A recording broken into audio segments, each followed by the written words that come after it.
প্রভুর মাহাত্ম্য বর্ণনা। নিত্যানন্দ প্রভু কে, কে তার মাহাত্ম্য কি? নিত্যানন্দ প্রভু কে আমরা জানি, কিন্তু মাহাত্ম্য কি? মাহাত্ম্য শব্দের অর্থ কি? প্রকৃতপক্ষে নিত্যানন্দ প্রভু কে?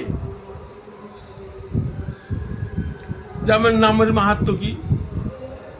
নামের মাহাত্ম্য জীবকে উদ্ধার করা। তো নিত্যানন্দ প্রভুর মাহাত্ম্য কি, সেই বিষয়ই এই অধ্যায়ে আলোচনা। কি? নিত্যানন্দ প্রভু নবদ্বীপ থেকে জীব উদ্ধার করার জন্যে বিভিন্ন লীলা করেছিলেন।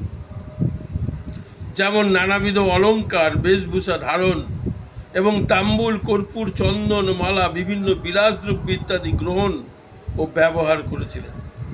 নবদ্বীপে জনৈক ব্রাহ্মণ নিত্যানন্দ প্রভুর এই আচরণ স্বাস্থ্যসম্মত বলে মনে করলেন না। কেন? সন্ন্যাসীদের ওগুলো ব্যবহার করতে নাই।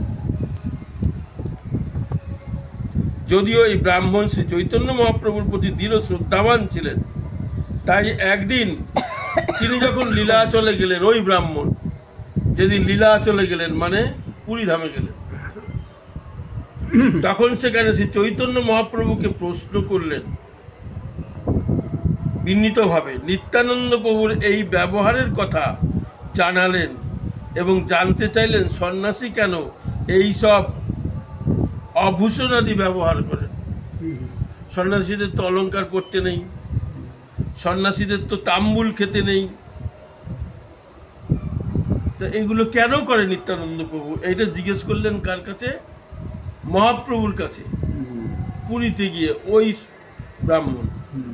শ্রী চৈতন্য মহাপ্রভু ব্রাহ্মণের সন্দেহ দূর করার জন্যে শ্রীমদ্ ভাগবত থেকে প্রমাণ উল্লেখ করে বললেন যে তিনি উত্তম অধিকারী।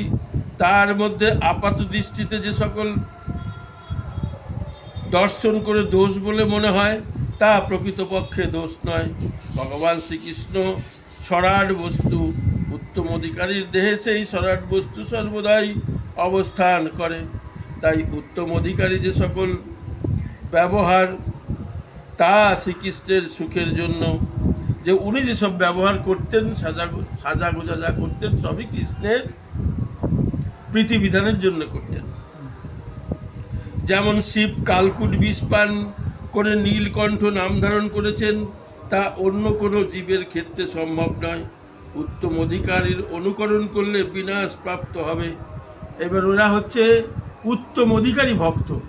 এরা যা যা করে এইটা যদি আমরা সাধারণ মানুষ কেউ করতে যায় তাহলে সে বিনাশ প্রাপ্ত হবে। তিনি শ্রীমদ্ ভাগবতের 2টি শ্লোক প্রমাণস্বরূপ উল্লেখ করলেন। মহৎ ব্যক্তির বাহ্য দুরাচার দর্শন করে কটূক্তি করলে তার পাপজনি গ্রহণ করতে হয়।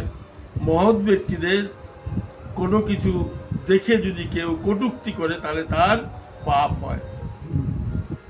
যে ব্যক্তি বিষ্ণু পূজা করেন, হরির নাম করেন, অথচ বিষ্ণু ভক্তকে নিন্দা করেন, তারও পূজা নাম করার ছলনা অর্থহীন। আর যে ব্যক্তি ভগবানের ভক্তের প্রেমময়ী সেবায় যুক্ত, সেই ব্যক্তি নিশ্চিত রূপে কৃষ্ণ সেবা লাভ করতে পারেন। যে ব্যক্তি কেবল বিষ্ণু পুজোর তুলনা দেখায় অথচ ভক্ত পূজা করে না, সে দাম্ভিক সরাট পুরুষ। নিত্যানন্দ প্রভুর চরিত্র বোঝার ক্ষমতা সাধারণ ব্যক্তির নেই। তার নিন্দা কেউ করলে সেই ব্যক্তি যদি বিষ্ণু ভক্তির সন্ধানও পায় তাহলেও তা চিরতর ভ্রষ্ট হবে। বৈষ্ণবের নিন্দা করলে, নিত্যানন্দ প্রভুর নিন্দা করলে, সে যদি বৈষ্ণব হয় তার সেই গুণ সব নষ্ট হয়ে যাবে। মহাপ্রভু এই সকল উপদেশ সকলের নিকটে প্রচার করার জন্য এই ব্রাহ্মণকে শীঘ্র নবদ্বীপে যেতে নির্দেশ দিলেন। মহাপ্রভুর উপদেশ সেই ব্রাহ্মণের নিত্যানন্দ প্রভুর প্রতি বিশ্বাস জন্মালো। নবদ্বীপে ফিরে গিয়ে সেই ব্রাহ্মণ নিত্যানন্দ প্রভুর নিকটে নিজ অপরাধের জন্য ক্ষমা চাইলেন এবং নিত্যানন্দ প্রভুর কৃপা লাভ করলেন। উপসংহারে বলেছেন যে যেভাবেই নিত্যানন্দ প্রভুকে বলুক না কেন, কোনো প্রকারে যদি জীব মহাপ্রভু বা নিত্যানন্দ প্রভুর আশ্রিত হয় তাহলে সেই ব্যক্তি তার বন্দনীয়।